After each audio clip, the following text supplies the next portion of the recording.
نوينا عن تعلم وتعليم والنفع والانتفاع وتذكر وتذكير والإفادة والاستفادة والحث على التمسك بكتاب الله تعالى وسنة النبي المصطفى ودعوة إلى الله وجهاد في سبيله وعلى من نووا أسلافنا وأجدادنا وآباؤنا ورجالنا شيوخنا خصوصا سيدنا الشيخ أبو بكر بن سالم سيدنا عبد الرحمن جوفي العرس الحبيب أحمد بن محمد الحفصي سيد يوسف بن أبي الحسني وسيدنا حسين بن الشيخ أبو بكر بن سالم وإخوانه وسيدنا عمر بن عبد الرحمن العطاس علي بن عبد الله البارس وسيدنا الإمام عبد الله بن علوي الحداد الحبيب علي بن محمد الحبشي والإمام الكتب أبو بكر محمد السقاف الحبيب عبد القادر بن محمد السقاف الحصالي مسلم الحامد سالم بن جندان محمد بن علي فوقه وجاد عمر بن حسن جاد زين بن علي والد الرحمن أستاذ حسن بن أحمد باهرون وبالخصوص سيدنا الحبيب عمر بن محمد بن سالم بن حفيد بن شيخ أبو بكر بن سالم وجميع الأولياء والصالحين خصوصا في مدينة القدس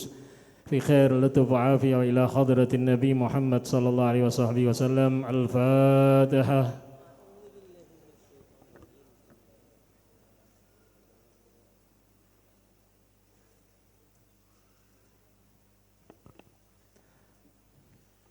Assalamualaikum warahmatullahi taala wabarakatuh.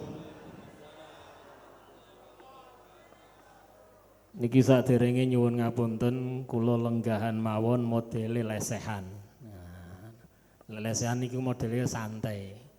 Santai tapi tambah taat, tambah takwa, tambah mulya, tambah cedak marang Gusti Allah, tambah cedak kali Kanjeng Nabi. Dadi tiang-tiang ahli surga. Amin Allahumma. Niki janjane kula ngaku kula niki tiange radi males. Pingine manja. Dadi pingine lenggah santai. Ngapunten nggih. Bismillahirrahmanirrahim. Alhamdulillah. Alhamdulillahilladzi waffaqana wa iyyakum bidzikra maulidin nabil Mustafa Muhammad sallallahu alaihi wa alihi wa sahbihi wasallam. Alhamdulillahilladzi akramana wa iyyakum bimahabbatin nabi Muhammad sallallahu alaihi wa alihi wa sahbihi wasallam. Alhamdulillahilladzi akramana wa iyyakum bil farah was surur fi hadhihi lailah bimaulidin nabi Muhammad sallallahu alaihi wa alihi wa sahbihi wasallam. Alhamdulillah ala dhalik. Allahumma salli wa sallim ala sayyidina Muhammadin al-fatih lima ughliq wal khatim lima sabaq nasiril haqqi bil haqq wal hadi ila siratikal mustaqim sallallahu alaihi wa alihi wa sahbihi wasallam haqqa qadrihi wa miqdarihil azim. Allahumma la sahla illa in ja'altahu sahla fa bi qudratika wa judika wa karamika wa ihsanika ij'al kulla sa'bin wa hazanin sahla bi rahmatika ya arhamar rahimin. Amma ba'd. Yang kita hormati, yang kita banggakan, yang kita cintai, para alim, para habaib, para kiai, para masyayikh, para dzurriyyah Nabi sallallahu alaihi wa alihi wasallam yang hadir bersama kita, termasuk di antaranya Al-Habib Muhammad bin Alwi Ba'agil, Al-Habib Zainal Abidin bin Muhammad Al-Kaf dan Habib Syafiq Al-Kaf, Al-Habib Abu Bakar bin Salim Al-Attas, Habib Syaukat, Habib Ali Bil-Faqih dan para habaib yang lain yang hadir yang tidak mungkin saya sebutkan satu persatu. Ini tak sebut kabeh jamin teh. Wakeh iki soalé. Nah, ya. Mugi-mugi fotone dipajang kabeh engko. Dadi jenengan ngerti, oh sing teko iki kenal aku ngerti ngono. Ingkang mugi-mugi beliau-beliau sehat afiat. Saged nerusake perjuangane Kanjeng Nabi, saged gawe gemuyu Kanjeng Nabi. Amin Allahumma. Para alim, para kiai ingkang sami rawuh ing dalu menika, yang semoga juga beliau-beliau sehat afiah, yang menambah kucuran rahmat dari Allah Subhanahu wa taala, dan juga pejabat pemerintah yang hadir, Sekda Kudus Pak Samani beserta rombongannya, dan alhamdulillah khususnya daripada Sahibul Bait, Bapak kita, Bapak Haji Haryanto beserta keluarga besarnya yang kemarin juga ketemu sama saya, Bapak Agus, putra beliau, engkang mugi-mugi beliau ini sehat afiah, tambah sukses, tambah berkah, doa dan niatnya dikabulkan sama Allah. Insya Allah dalam waktu dekat akan ada lagi masjid yang indah dan megah di kota Kudus dan makmur dengan orang-orang yang beribadah di dalamnya. Nek megah kosong gunane opo nggih? Nah, megah neng rame, makmur sing ibadah niku rame, masya Allah. Nganti gak cukup, nganti sholatnya 2 kali. Mau kadung kebaik kaya ngono niku. Para rawuh hadirin kaum muslimin dan muslimat yang dirahmati oleh Allah Subhanahu wa taala, alhamdulillah. Seperti biasa kita bersyukur kepada Allah atas segala nikmat yang mana malam hari ini alhamdulillah kula panjenengan kok diparingi izin saking Gusti Allah, diizinkan kita oleh Allah bisa hadir, bisa kumpul bersama.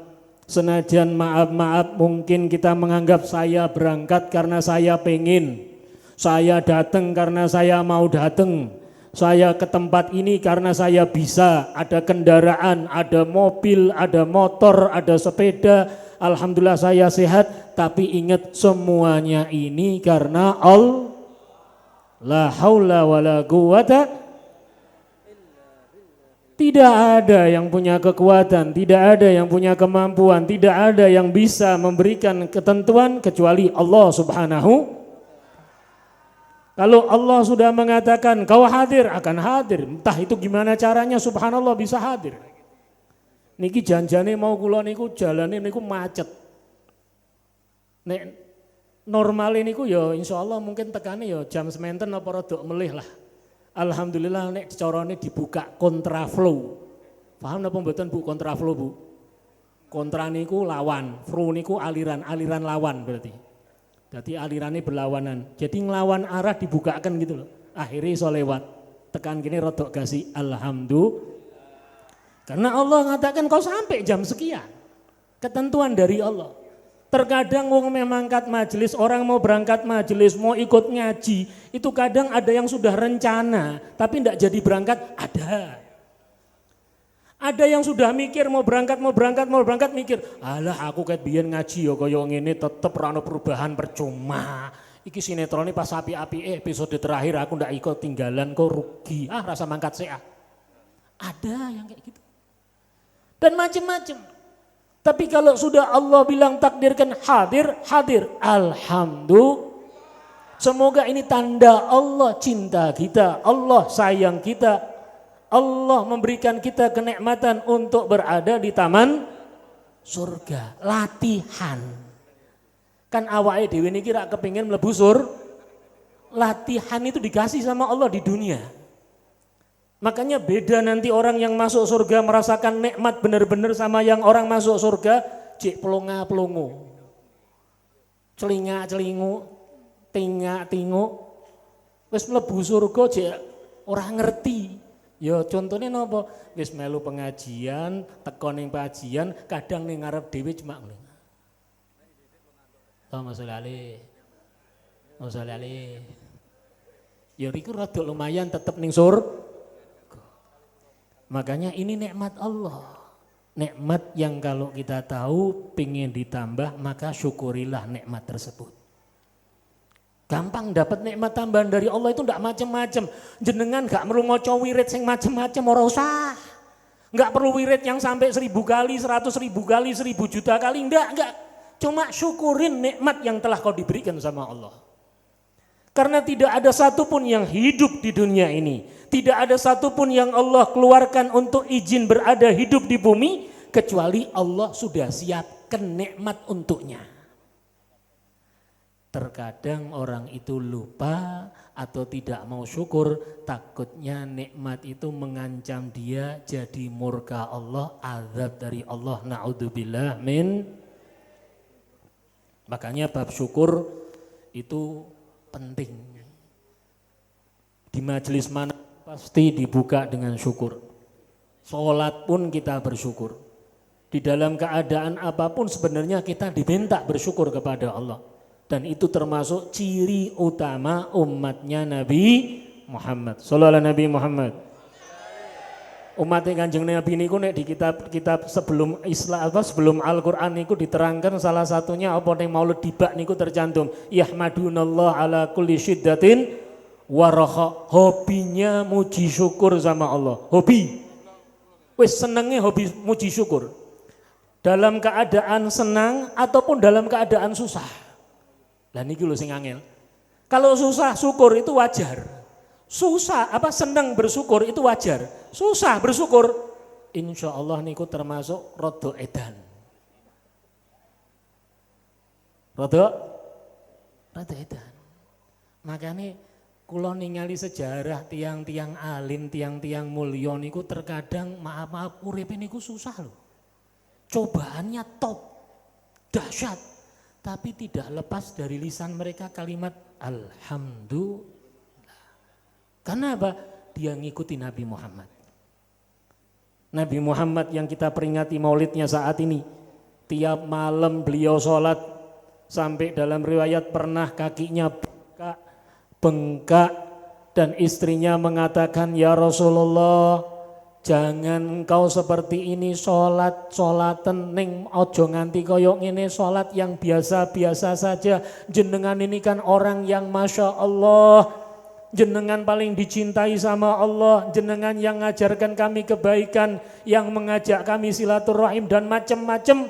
Jawabannya Kanjeng Nabi napa? Afala akuna abdan syakura. Apa enggak boleh aku menjadi hamba yang bersyukur kepada Allah? Padahal maaf nek secara dohir hidupnya Nabi dengan kita nikmat kita. Secara dohir. Hidupnya Nabi dengan kita nikmat kita. Nabi ini kalau dibilang memilih hidup sederhana dan cobaannya dahsyat. Kula alhamdulillah contohnya mau hadir ke tempat ini dijemput. Ada teman-teman siap nganter. Nabi Muhammad berangkat sendiri susah. Kadang masuk satu kota bukan disambut dilempari batu. Tapi Nabi Muhammad tetap bersyukur kepada Allah. Sallallahu Nabi Muhammad. Makanya orang-orang yang mulia seperti itulah hidupnya, ngikuti Nabi Muhammad. Salawat dan salam kita haturkan, kita sanjungkan kepada junjungan kita Nabi besar Muhammad sallallahu alaihi wa alihi wasallam ingkang mugi-mugi berkah salawat kula panjenengan diakoni umatipun Kanjeng Nabi pikantuk syafaatipun Kanjeng Nabi dunya ngantos swarga diparingi kemuliaan saged ningali wajahipun pikantuk senyume Kanjeng Nabi dan kita bahkan kepingin bisa megang dan nyium tangannya Rasulullah. Amin Allahumma. Dan untuk semua keluarga, saudara dan orang yang kita cintai termasuk mendapatkan syafaatnya Nabi Muhammad. Amin Allahumma. Ikhwani rahimakumullah. Bab maulid napa bab sholawat ini kan sama ulama niku janjane pun dibahas sudah ratusan tahun bahkan 1000 tahun lebih. Makanya niki kula buka bab sithik tentang sing jenenge bid'ah. Sing kadang awake dhewe ndelok bid'ah bingung sebab napa bid'ah niku ya ana, janjane mang ana. Bid'ah itu ada, bukan ndak ada. Cuman para alim ulama itu sudah bagi ada bid'ah hasanah, bid'ah yang baik, ada bid'ah sayyi'ah, bid'ah sing elek. Lah bid'ah yang hasanah itu gimana? Pokoknya bid'ah yang arahnya menuju pada ridhonya Allah, tidak bertentangan dengan Al-Quran, tidak bertentangan dengan hadis, tidak mendatangkan murka Allah, itu adalah bid'ah ning hasanah. Kalau bid'ah yang buruk gimana? Bid'ah yang jelek yang gimana? Bid'ah sayyi'ah gimana? Bid'ah yang tidak ada di zaman Nabi, sekarang ada atau ada di zaman Nabi. Mungkin tidak dilihat, mungkin tidak dikenal, ada sekarang dan hal itu bertentangan dengan Al-Quran, bertentangan dengan hadis, bertentangan dengan ketentuan yang telah dibuat oleh Allah dan Rasulnya Nabi Muhammad sallallahu alaihi wa alihi wasallam. Itu bid'ah yang jelek. Contoh, nah niki nek rak diparingi contoh kan bingung. Awake dhewe niki rak bisa alhamdulillah baca Al-Qur'an megang mushaf. Ini kalau boleh nanya, kira-kira Nabi Muhammad kalau baca Quran megang mushafnya tangan kanan apa tangan kiri?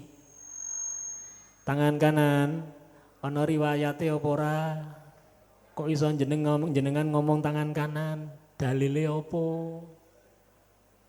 Hah? Tangan kanan apa kiri? Wah bingung ki pertanyaan. Wis dijawab tapi takonine. Loh saya mau nanya, mushaf itu di zaman Nabi sudah ada apa belum? Lah kalau berarti Nabi Muhammad kan tidak pernah baca Al-Quran megang Lah saiki ana mushaf. Bid'ah napa mboten niku? Ning hasanan apa sayyi'ah? Lah kok iso?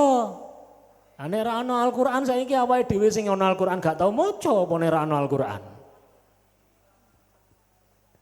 Yang sekarang ada Al-Qur'an kita aja masih jarang pegang Al-Qur'an. Apalagi enggak ada Al-Qur'an. Paham? Paham? Belum lagi masuk ke dalam Al-Qur'an. Zaman biyen niku ceritanya dalam sejarah riwayat bahasa Arab niku tulisan bahasa Arab gak ana model titik-titik fathah kasrah dhammah sukun gak ana. Ceritane nek cara pondok niku kaya bahasa Arab gundul. Sing iso maca sing belajar nahwu sorof. Nek rak belajar ilmu alat gak bakal iso maca. Lah, zaman riyen ya kono ngono, tapi lebih parah lagi, ndak ada titiknya. Jenengan tak sama nun ya ora ana bedane, bak meneh ra ana. Terus tulisannya gitu aja, ndak ada titik. Baru ada semua itu setelah zaman Nabi, di zamannya Sayyidina Ali bin Abi Thalib. Dibuatkan, karena apa? Saat itu Islam berkembang, nyebar kemana-mana, banyak orang yang datang belajar, ndak tahu bahasanya karena bukan bahasa mereka, harus belajar dulu. Mereka nggak tahu, dimudahkan sama Sayyidina Ali, ayo ki dibedakno dikei terangan sisan ben ngerti kabeh den iso maca. Ada namanya ta, ba, nun, ta, jim, ha, kha. Ada bedanya. Lho niku bid'ah berarti ning hasa dan masih banyak lagi. Kalau yang sayyi'ah ya jelas yang bertentangan. Musik itu namanya musik yang melalaikan, yang melupakan, yang menjadikan orang jadi lupa dengan Allah, apalagi diiringi dengan kegiatan yang melanggar, dengan perbuatan yang tidak baik atau pergerakan yang mengundang murkanya Allah. Itu sudah ada dari zaman Nabi, sudah ada dari zaman Fir'aun, sudah ada. Tapi tidak dikatakan itu bid'ah. Jadi intinya bid'ah niku pun dibagi kali para ulama, ana sing jenenge bid'ah hasanah, ana sing jenenge bid'ah termasuk majelis maulid. Majelis maulid nek zaman Kanjeng Nabi niku ra ana kumpul kaya ngene kitab maulid Nabi Muhammad maca aku dilahirkan hari Senin di tahun gajah, gak ono. Tapi para sahabat sudah paham Nabi Muhammad lahirnya hari Senin. Bahkan beliau buat keterangan, ya Rasulullah kenapa jenengan puasa? Hari ini aku dilahirkan. Beliau menghormati hari tersebut. Beliau mengadakan acara untuk mengadakan ibadah untuk hari tersebut. Ibadah untuk dekat kepada Allah. Sebab napa? Nabi Muhammad ibadah karena seneng. Bukan susah. Beda kali kula panjenengan. Biasanya ibadah kalimatnya prihatin. Nglakoni niku lakoni poso napa prihatin ben hawa nafsu. Nabi Muhammad tidak ada urusan dengan itu. Nabi Muhammad ibadah kenapa? Karena senang dekat dengan Allah. Intinya ibadah, sholat, baca Quran, zikir, bersedekah, semuanya adalah pintu untuk dekat dengan Allah Subhanahu. Makanya kalau kita bilang orang mengatakan sedekah, orang mengeluarkan harta, katanya yang senang itu kan yang nerima. Yang dapat sedekah. Kata alim ulama, enggak, yang paling senang yang mengeluarkan harta itu. Kenapa? Dia dapat kemuliaan di sisi Allah Subhanahu wa taala. Lho niki pandangan carane wong-wong mulya niku beda. Termasuk majelis maulid tidak ada zaman Nabi, tapi cerita-cerita tentang maulid sudah ada dari zaman Nabi, bahkan di Al-Qur'an. Allah menyatakan di Al-Quran, alam yajidka yatiman, bukankah kami mendapatkan engkau dalam keadaan yatim wahai Nabi Muhammad, dan kami yang memeliharamu, kami yang menjagamu, kami yang melindungimu, kami yang menyiapkan segalanya untukmu. Kami pilihkan yang menyusui Halimatus Sa'diyah. Nanti engkau ditinggal, ibumu meninggal, engkau dijaga sama kakekmu, kakekmu meninggal, engkau dijaga pamanmu, nanti engkau sampai ini, sampai ini. Ada ceritanya semua di dalam Al-Quran sebenarnya. Ning nek diceritakan kabeh Al-Quran teh. Makanya Allah buka alam nashrah, kan cerita Nabi itu. Siapa yang dibelah dadanya? Nabi Muhammad. Waktu kecil dadanya dibelah. Mau Isra Mi'raj, waktu diangkat menjadi Nabi dadanya dibelah. Waktu Isra Mi'raj pun dibelah. Dan tidak ada sedikit kotoran di dalam tubuhnya. Tidak ada sedikit celah di dalam tubuhnya. Tidak ada titik hitam kecuali rahmat dari Allah. Bahkan titik yang dikatakan hitam itu rahmat buat setan diambil. Suruh ngambil malaikat. Malaikat ambilan itu rahmat buat setan. Karena apa? Setan sudah terputus rahmatnya dari Allah. Tidak ada yang boleh buat ngasih rahmat. Shallallahu Nabi Muhammad. Dan masih banyak cerita di Al-Quran. Iktarabatis sa'atu wan syaqqal qamar. Telah dekat tandanya atau masuk dengan waktu kiamat dan bulan terbelah menjadi mukjizatnya Rasul Muhammad SAW. Bulan jadi dua. Dan pakai tangan Nabi nak belah bulan gini tok. Geser bulan satu sini, satu di sini. Kita rungono karomat yang ngono rungono. Rungono karomate wali belah bulan dadi loro rungono. Ning niku mukjizate Rasul. Mukjizat Rasul diabadikan oleh Allah di Al-Qur'an. Loh berarti kan cerita Maulid Nabi. Wong Maulid Nabi itu cerita dari cahaya Nabi sampai meninggalnya Nabi, bahkan sampai ceritanya ada.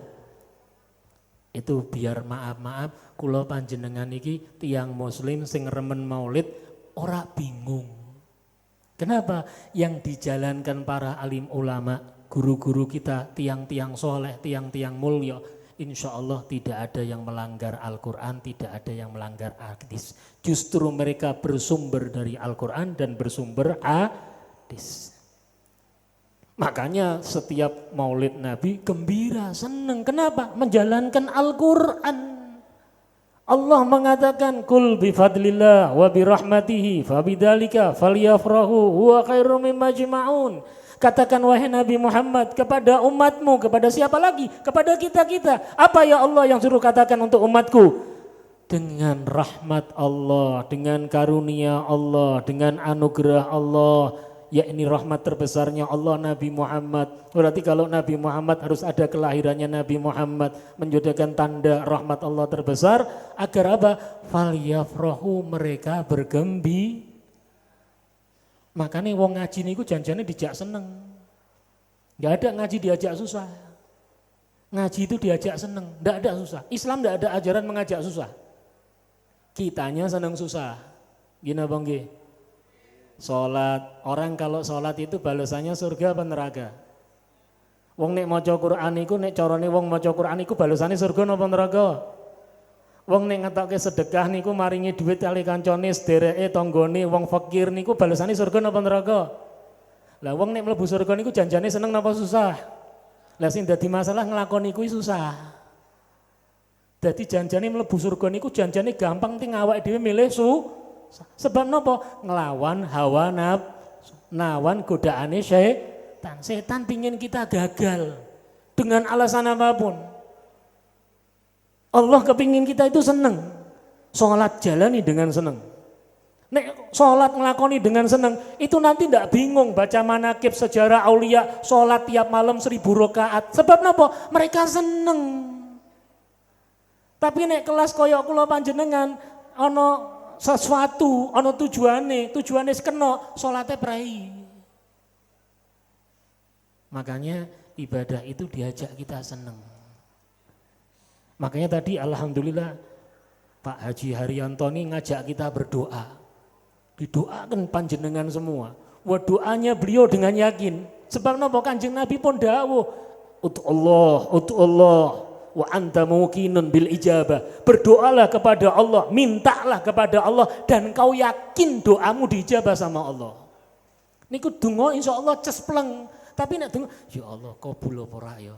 Awakku koyo ini berat. Ya berat, malaikat mengangkat ki. Halah kowe ra kepengin kabul ora apa diangkat jar ki ra wis. Tapi kalau orang doanya dengan yakin, insyaallah mustajab. Doa pun dalam keadaan senang tidak sama dengan susah. Orang doa dengan keadaan senang lebih mustajab ketimbang orang doa dalam keadaan susah. Sebab wong nek seneng niku malah biasane lali. Makanya nek ana wong seneng eling marang Gusti Allah istimewa. Orang kalau seneng biasanya lupa. Kalau pas susah baru ngadep kepada Allah. Ya Allah, niki pripun? Tagihan setumpuk ngene gak ada duit mati aku ya Allah. Lebih susah baru eling Gusti Allah. Ya cek lumayan. Ning malaikat maaf saat malaikat itu boleh ngeplak, dikeplak jenengan. Lah wingi-wingi ning didul. Nah, pas susah marani Gusti Allah. Nek pas jenengan lali. Makanya orang kalau lagi seneng doanya sebenarnya mustajab. Tapi susah. Contoh gampang apa? Orang puasa itu pas seneng kalau buka. Wong nek pas poso buka niku seneng. Walaupun cuma minum air putih. Itu doanya mustajab. Doa minta yang banyak sama Allah. Neng biasane wis donga ki paling pol. Allahumma lakasumtu wa bika amantu wa la rizqika aftartu bi rahmatika ya arhamar rahimin. Alhamdulillah. Lep. Alhamdulillah. Suruh doa ndak bakal ingat. Padahal saat orang buka puasa antara dia dengan Allah tidak ada hijab. Sallallahu Nabi Muhammad. Ini orang ana hijab ki dongamu mustajab, tapi biasane lali. Jajal nek ngeleh. Ya Allah. Luwe ya Allah. Loro wetengku ya Allah. Iya. Paham nggih? Nah, sekarang masuk ke dalam bab tentang para nabi dan rasul.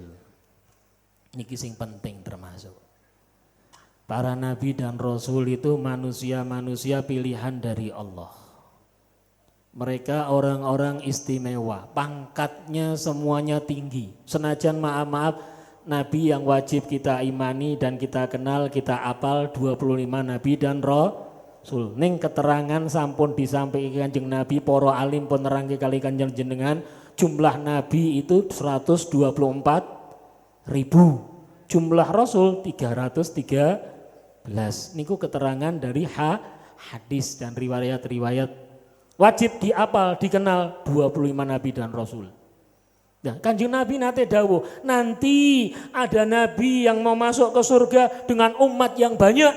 Ada nanti nabi yang cuma bawa umat 1000, ada nabi yang cuma bawa 100, ada nabi yang masuk dengan umatnya cuma 1, ada nabi yang tidak punya umat satu pun. Gak ana umate belas. Nek carane awake dhewe ngomong gagal loh. Wah, berarti gagal jadi nabi toh, mosok mlebu dhewean, ndak ada gagal. Kalau gagal ndak bakal diizinkan sama Allah masuk surga. Mereka tetap berhasil membawa dirinya berpegangan dengan ajaran Allah dan masalah hidayah di tangan Allah. Mereka tidak lepas dari dakwah, mereka tetap mengajar. Tapi namanya hidayah itu milik Allah. Kadang ana wong diparingi, ana sing ora. Nabi masuk sendirian, ya Allah. Kira rasanya kan Nabi niku perak sedih. Kayak Nabi Muhammad tadi dibaca di dalam maulid, harisun alaikum bil mu'minina. Nabi prihatin dengan keadaan kita, melihat keadaan kita sedih Nabi. Jauh dari Allah, jauh dari ajaran Nabi, jauh daripada kemuliaan yang dibawa oleh Nabi Muhammad sallallahu alaihi wasallam. Sedih Nabi. Nabi kepingin kita selamat, makanya Nabi berikan banyak kemudahan sama kita. Bocoran-bocoran yang banyak, paling gampangnya cepengan kali la ilaha miftahul jannah, kuncine surga. Nek jenengan nyepeng la ilaha illallah, pejah kali la ilaha illallah, saelek-eleke panjenengan tetep surga. Ya tapi ya ana sing mampir-mampir sih. Ya tinggal jenengan pingin mampir apa langsung monggo, pilihan ada pada Anda, silakan. Nek langsung berarti rajin ibadahnya diusahake semangat. Nek kurang rumangsa kurang kabeh mesti kurang, ayo nyedak kali Kanjeng Nabi ben pikantuk syafaat. Sallallahu alaihi Nabi Muhammad. Nabi dan Rasul itu manusia yang istimewa. Sama Allah itu diberikan 4 sifat. Semua Nabi dan Rasul. Sidik, amanah, tabligh, fatonah. Jujur, dapat dipercaya, menyampaikan, dan cerdas. Dan ini sifat harusnya ada di dalam diri orang-orang yang beriman. Jujur terutama. Jujur ini salah satu sifat yang maaf-maaf zaman kita ini hampir hilang. Jujur. Masalah sidik ini loh. Sidik ini penting. Kejujuran. Yang sekarang hampir punah. Sekadang sampai ada orang mengatakan jujur naudzubillah. Niki mboten ucapan tiang mukmin. Wong jujur bakal makmur. Wong jujur mulia. Wong jujur balesane surga. Wong niku sifat yang Allah berikan kepada semua nabi dan rasul. Jujur. Sampai satu riwayat cerita Nabi Ibrahim itu pernah merasa berbohong padahal yang disampaikan benar. Saat dia dengan istrinya berjalan ada di istilahnya cegatan raja yang dolim, maka dia mengatakan ini bukan istrinya tapi dikatakan ini saudaraku. Padahal istrinya, kalau dibilang itu istrinya akan diambil sama raja itu. Maka sang istri mengatakan wahai Ibrahim, kan aku istrimu. Iya. Saat ini yang beriman kepada Allah cuma aku dan engkau, cuma kita berdua, kita bersaudara di jalan Allah Subhanahu wa taala. Sallallahu Nabi Muhammad. Dan itu yang menjadikan salah satu riwayat menerangkan Nabi Ibrahim ketakutan nanti di yaumul qiyamah saat didatengin umat-umat untuk minta tolong, beliau mengatakan nafsi, aku lihat Allah murka, takut kalau Allah saat ini murka dan aku tidak akan lihat lagi Allah murka semini, aku nggak bisa nolong, minta tolong sama yang lain. Nafsi. Itu jujurnya beliau. Dan jujur ini satu hal yang penting. Jujur seperti apapun kita. Jujur sebagai bapak, jujur sebagai ibu, jujur sebagai suami, jujur sebagai istri, jujur sebagai anak, jujur sebagai pimpinan, jujur sebagai bawahan, jujur sebagai apapun. Terutama jujur terhadap Allah dan Nabi Muhammad. Sallallahu alaihi Nabi Muhammad. Karena keberkahan jujur ini besar. Salah satu cerita riwayat tentang jujur Sayyidina Syekh Abdul Qadir Jailani. Yang waktu kecil diberangkatkan untuk mondok sama ibunya. Ibunya punya harta warisan dari suaminya yang untuk nanti bekal Syekh Abdul Qadir. Maka bekalnya ini disimpan di bawah ketiaknya, di bajunya diumpetkan karena masa-masa dulu banyak perampok di jalan. Maka Syekh Abdul Qadir dibuatkan kantong di bawah ketiaknya diumpetkan, itu uangnya istilahnya disimpan di situ. Tapi ibunya cuma wanti-wanti satu tok, jangan sekali-kali kau berbohong. Berarti kan jujur. Jangan sekali-kali kau berbohong, jujur. Dipegang sama Syekh Abdul Qadir. Ya benar subhanallah, diikutkan rombongan berangkat untuk mondok, di tengah jalan rombongannya dirampok. Karena Syekh Abdul Qadir anak kecil ya gak dianggap.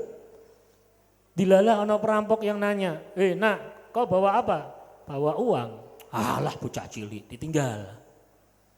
Ada lagi yang nanya, nak kau bawa apa? Bawa, walah ki bocah senengnya ngapusi. Sampai yang ketiga tanya, nak kau bawa apa? Bawa uang. Di mana? Di sini.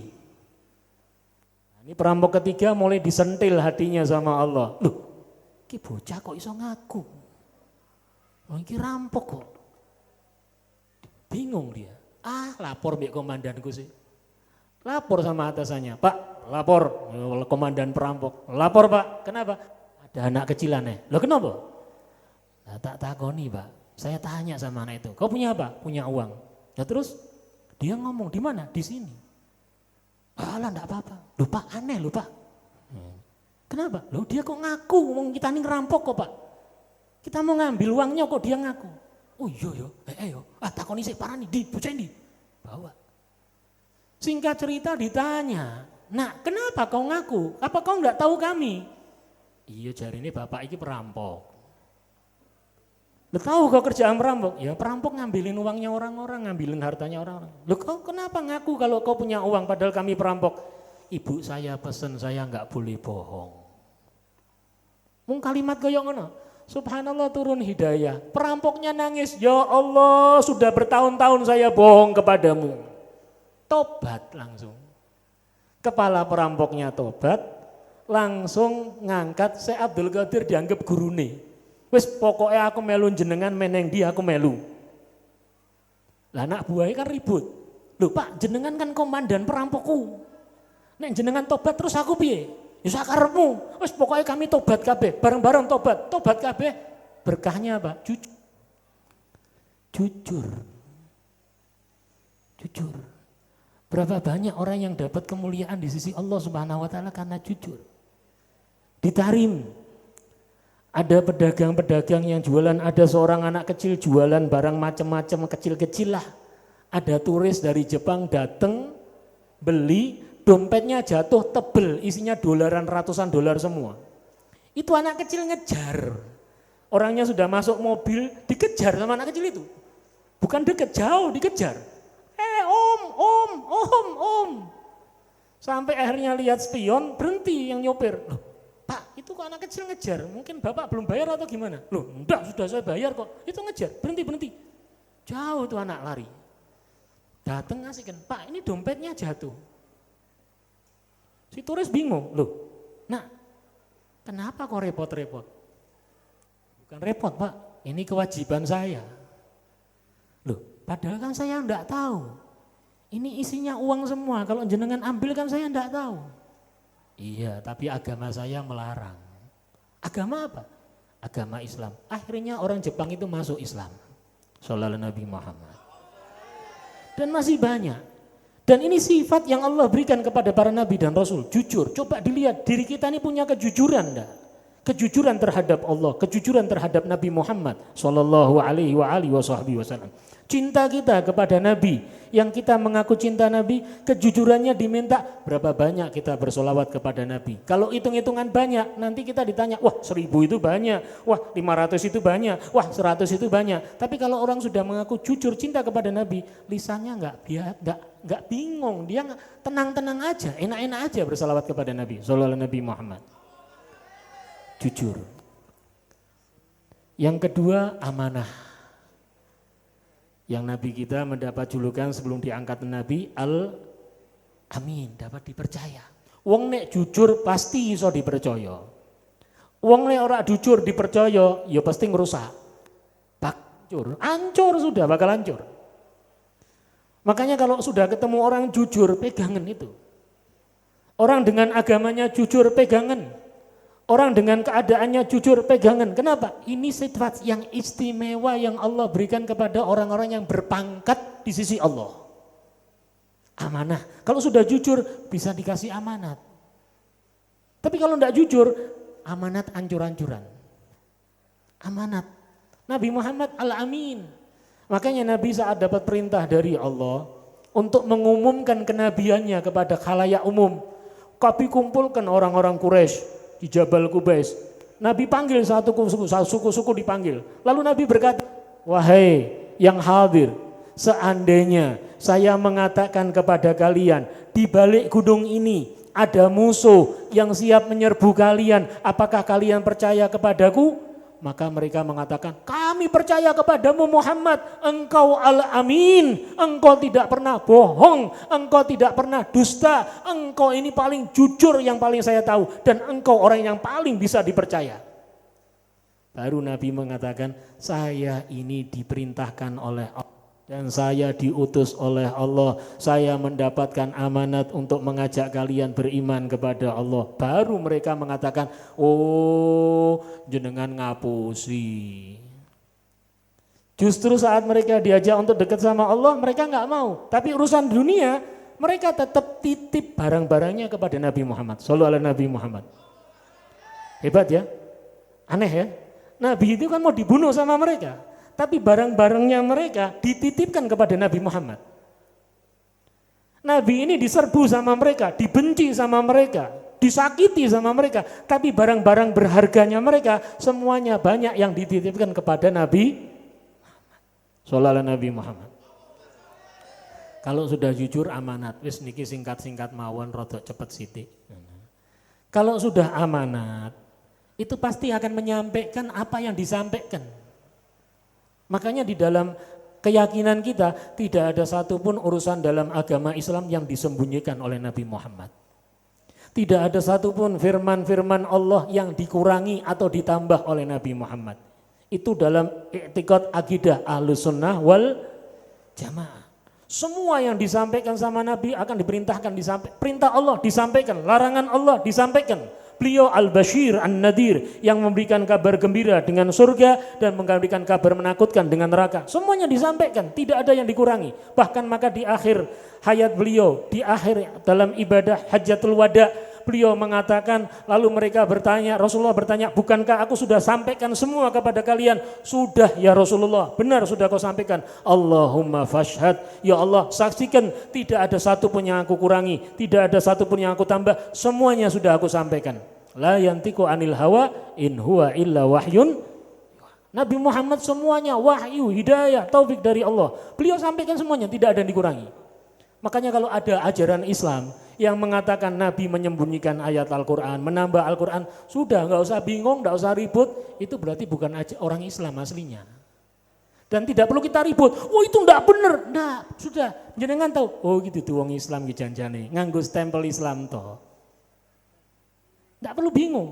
Ada orang mengajarkan kepada kita, ada Nabi setelah Nabi Muhammad, ajaran apapun, jenengan tidak perlu geger. Pokoknya, oh iki janjane orang dudu, itu wong Islam iki. Ra ono Nabi setelah Nabi Muhammad, tidak ada, selesai sudah. Nabi menyampaikan, dan Nabi menyampaikannya didukung dengan akal yang cerdas, pinter, hebat. Nabi saat kaum kafir Quraisy mau menawarkan semuanya agar Nabi tidak dakwah, kumpul kafir Quraisy. Wes, ini baik, kita kumpulkan harta kita kumpulkan semuanya. Datang kita tawarkan Nabi Muhammad. Wahai Nabi Muhammad, kalau engkau ingin kekayaan, saat ini kami akan kumpulkan harta kami dan kami jadikan setengah, yang setengah untukmu, yang setengah nanti akan kami bagi lagi untuk kami. Maka engkau menjadi orang yang paling kaya di antara kami. Nabi mantuk-mantuk, oh iya. Kalau engkau ingin jabatan, maka saat ini engkau kami angkat menjadi pemimpin daripada semuanya di antara kami. Engkau yang paling tinggi jabatannya. Oh iya. Kalau engkau kepingin wanita manapun yang kau mau, silakan pilih. Kau mau ambil, silakan. Jadikan wanita itu kau mau sunting, kau mau buat apa, ambil, silakan kau pilih. Ambil semuanya, kau silakan. Nabi, oh iya. Nabi tidak jawab langsung, aku gak gelem kau yang enggak. Jawabannya Nabi dengan istilah dulu, seandainya itu kan baru urusan dunia yang jenengan merasa mampu, yang jenengan nggak mungkin bisa. Kalau seandainya jenengan bisa ambil matahari, kasihkan tangan kanan saya, bisa ngambil bulan, kasihkan tangan kiri saya, untuk membentikan apa yang saya diperintahkan sama Allah, tidak akan saya tinggalkan. Shallallahu alaihi Nabi Muhammad. Mereka tahu, iki rak bakal iso digoyang dul. Berat nih goyang Nabi Muhammad. Wis ra iso. Iki beliau di bawah perintahnya Allah ndak bakal bisa digoyang. Sallallahu alaihi Nabi Muhammad. Lah pecinta-pecintanya Nabi Muhammad istimewa. Sahabat Nabi itu sudah ndak ketulungan. Ada sahabat Nabi yang sebelum akhir hayat Nabi lagi sakit. Ini sahabat pingin lihat Nabi, minta izin, maksa pingin ketemu Nabi. Maka akhirnya diizinkan masuk ke rumah, ngelihat Nabi, terus dia ke ladangnya, ke kebunnya.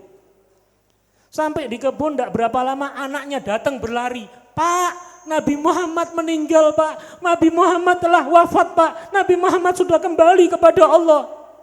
Nangis dia. Dia ngangkat tangan. Ya Allah, ambil penglihatan saya. Saya tidak ingin lagi punya penglihatan. Cukup kenang-kenangan terakhir saya melihat wajah Nabi Muhammad. Sallallahu alaihi Nabi Muhammad. Langsung buta itu sahabat. Dan tidak kepingin lihat lagi. Cuma pingin kenang-kenangan pernah melihat wajah Nabi Muhammad. Dan berharap nanti kumpul lagi di surga melihat Nabi Muhammad SAW.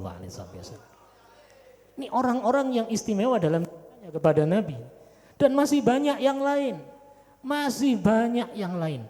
Mereka pecinta yang istimewa, tapi cintanya ditunjukkan dengan menunjukkan adab, akhlak, gambaran Nabi Muhammad sallallahu alaihi wasallam. Ini yang perlu. Kayak kita diminta sama Nabi. Kula panjenengan iki disuwun kali Kanjeng Nabi, terutama yang punya anak, ajarkan anakmu, anak-anak kita cinta sama Nabi Muhammad. Hubbu Nabi, cinta, buat mereka cinta sama Nabi. Buat caranya gimana yang hebat? Terobosan banyak. Marketing itu punya cara. Makanya ada cerita seorang ibu-ibu yang pingin anaknya cinta dengan Nabi Muhammad, setiap bulan Maulid dia belikan kado anaknya. Bungkus dikasihkan tuh anak. Loh Bu, ini dari siapa? Ada apa? Ada yang ulang tahun. Siapa? Nabi Muhammad. Nabi Muhammad ulang tahun saya. Aduh, seneng itu anak. Anak cili, cek polos, zaman biyen. Bocah cilik zaman biyen kan polos-polos, zaman sakniki ya rodok polos. Nanti tahun berikutnya ulang tahun gitu lagi, dibelikan kado dibelikan anaknya. Ini dari siapa Bu? Ada yang ulang tahun? Iya, siapa yang ulang tahun? Nabi Muhammad. Sampai akhirnya anak, Bu, Nabi Muhammad. Nabi Muhammad kok baik, ulang tahun kok saya dapat hadiah. Bu, Nabi Muhammad tuh kayak apa sih? Siapa sih? Gimana ceritanya? Tanya terus tuh anak. Sallallahu Nabi Muhammad. Nah, di zaman kita banyak ulama-ulama yang masih menggambarkan bagaimana keadaan Nabi Muhammad, seperti apa Nabi Muhammad. Ajak anak-anak kita bertemu dengan beliau-beliau. Ajak pengajian, kalau tidak ajak pengajian, sowan ke habaib, ke kiai, ke ulama, ke ustadz, yang mereka jadi gambarannya Nabi Muhammad. Akhlaknya akhlak Nabi Muhammad, tingkah lakunya tingkah laku Muhammad, ucapannya ucapan Nabi Muhammad, sehingga di otaknya mereka ada, masih ada yang menjadi gambaran Nabi Muhammad, sallallahu Nabi Muhammad. Dan masih banyak. Kalau enggak, nanti mereka kehilangan gambar. Hanya seakan-akan dulu. Sekarang enggak ada, padahal masih banyak ulama-ulama yang menjadi gambaran istimewa dari Nabi Muhammad sallallahu alaihi wasallam dengan akhlaknya, dengan adabnya. Dan satu lagi yang penting, ayo jadikan rumah kita itu di dalamnya hidup Nabi Muhammad. Saya di mana-mana sering ngomong ini, bawa pulang Nabi Muhammad ke rumah kita. Bawa pulang ke rumah kita. Akhlaknya, adabnya, kebiasaannya. Contoh, masuk rumah pakai salam, assalamualaikum. Itu kebiasaannya Nabi Muhammad. Yang di rumah jawab, waalaikumsalam. Masuk kaki kanan. Jangan rumah dianggap koyok toilet. Kaki kiri. Toilet, kamar mandi itu rumahnya setan. Mosok jenengan pingin omain jenengan panggenane akhirnya jenengan koyok. Paham ya? Kan jenengan kepingin koyok Kanjeng Nabi, uripe enak, adem, ayem. Tadi didoakan, rumahnya tentrem, adem, ayem. Nggak akan adem, nggak akan ayem, nggak akan tentrem kecuali di dalamnya ada Nabi Muhammad. Kalau ada Nabi Muhammad, rumah ayem, mau jelek kayak apa rumah itu?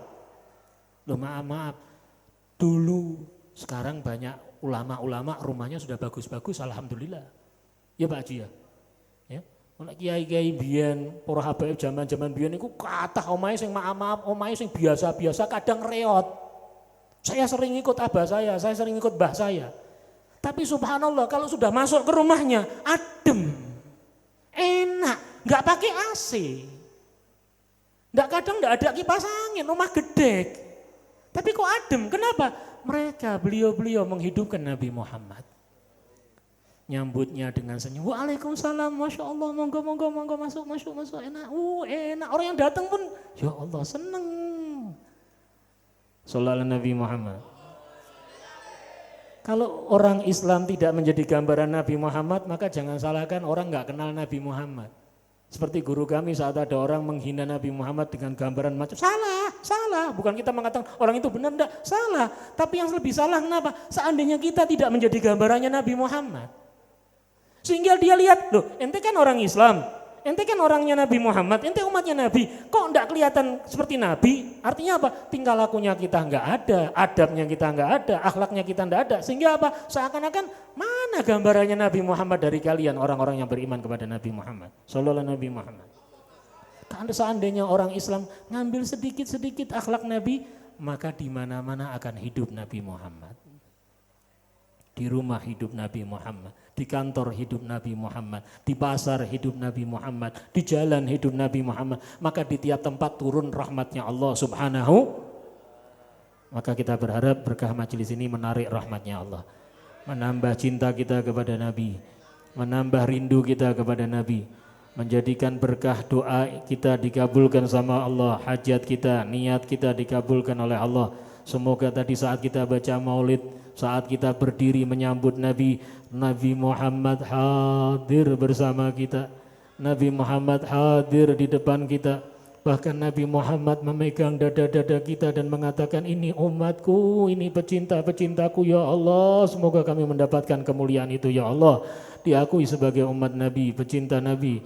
Allah jadikan majelis ini majelis yang penuh dengan keberkahan, majelis yang penuh dengan kemuliaan. Semoga orang tua-tua kita, guru-guru kita, para habaib, para kiai dan Haji Haryanto beserta keluarga Allah berikan sehat afiah, dipanjangkan umurnya dalam keberkahan, dalam kebaikan dan kemuliaan, dikabulkan doa dan hajatnya semua, dan Allah kabulkan doa para habaib, para kiai, para masyayikh, dan kita diizinkan mendapatkan berkah-berkah beliau ya Allah, dunia sampai surga, dunia sampai surga, dunia sampai surga, dan kelak kumpul bersama Nabi Muhammad dengan semua orang yang kita cintai, orang yang kita sayangi. Amin, amin, amin ya rabbal alamin. Sallallahu ala sayyidina Muhammadin nabiyil ummi wal alihi sahbihi wasallam. Walhamdulillahi rabbil alamin. Wal afu minkum. Assalamualaikum warahmatullahi taala wabarakatuh.